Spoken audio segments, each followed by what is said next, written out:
আসসালামু আলাইকুম। Happy new year 2025। আপনারা সকলে কেমন আছেন? নিশ্চয়ই ভালো আছেন।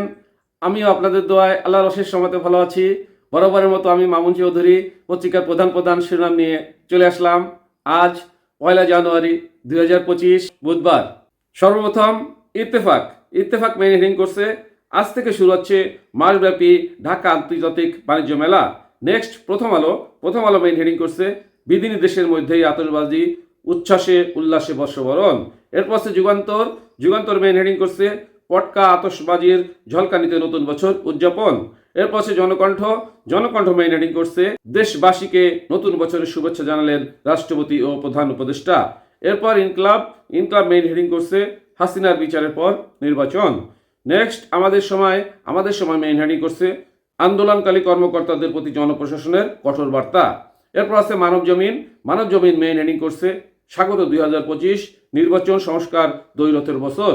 এরপর আছে যাই দিন মেইন হেডিং করছে, নতুন রাজনৈতিক বাস্তবতা ও সমীকরণের সামনে বাংলাদেশ। এরপর আছে সমকাল মেইন হেডিং করছে, কিশোরগঞ্জে পূজার বরাদ্দের 100 টন চাল আত্মসাৎ। এরপর আছে কালের কণ্ঠ মেইন হেডিং করছে, সংকটের চোরাবাড়িতে অর্থনীতি। এই ছিল প্রধান শিরোনাম। এখন চলে যাচ্ছি যে কোনো একটি সংবাদের বিশ্লেষণে। সুপ্রিয় দর্শক মন্ডলী, আমরা মেইন হেডিংয়ে অলরেডি পড়েছিলাম, বিধিনিষেধের মধ্যেই আতশবাজি উচ্ছ্বাস উল্লাসে বর্ষবরণ। ঘড়িতে রাত 12টা বাজতেই রঙিন হয়ে ওঠে ঢাকার আকাশ, পটকা ও আতশবাজির শব্দে একাকার হয় পুরো নগরী।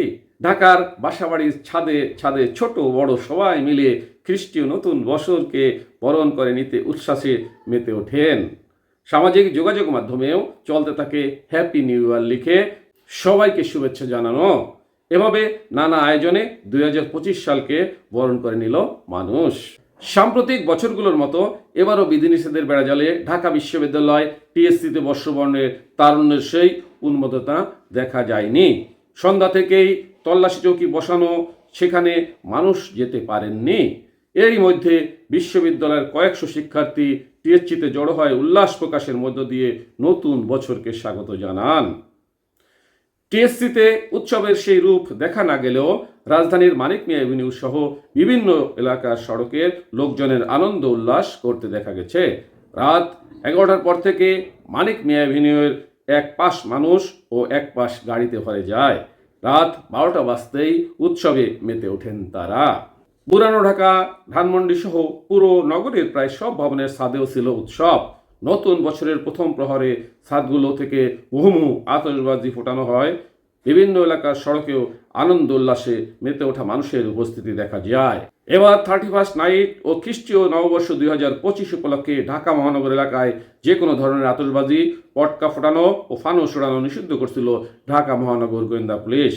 অনুমতি ছাড়া উন্মুক্ত স্থানে কোনো ধরনের অনুষ্ঠান, সমাবেশ, গণজমায়েত, নাচ, গান, সাংস্কৃতিক অনুষ্ঠান, র্যালি ও শোভাযাত্রার উপরও নিষেধাজ্ঞা দেওয়া হয়েছিল। তবে বর্ষবর উৎসব অনুষ্ঠানে আনন্দের বাঁধ ভাঙা জোয়ার ভেঙেছে নিষেধাজ্ঞার বেড়াজাল। আতশবাজিতে রঙিন হয়ে উঠেছে রাতের আকাশ। এই ছিল মোটামুটি বর্ষবরণের রাতের খবরাখবর। আমরা চাই 2025 সাল আরও সুন্দর সবার জীবনে হয়ে উঠুক। সবার জন্য শুভকামনা রইল। সাথে থাকার জন্য ধন্যবাদ। আসসালামু আলাইকুম।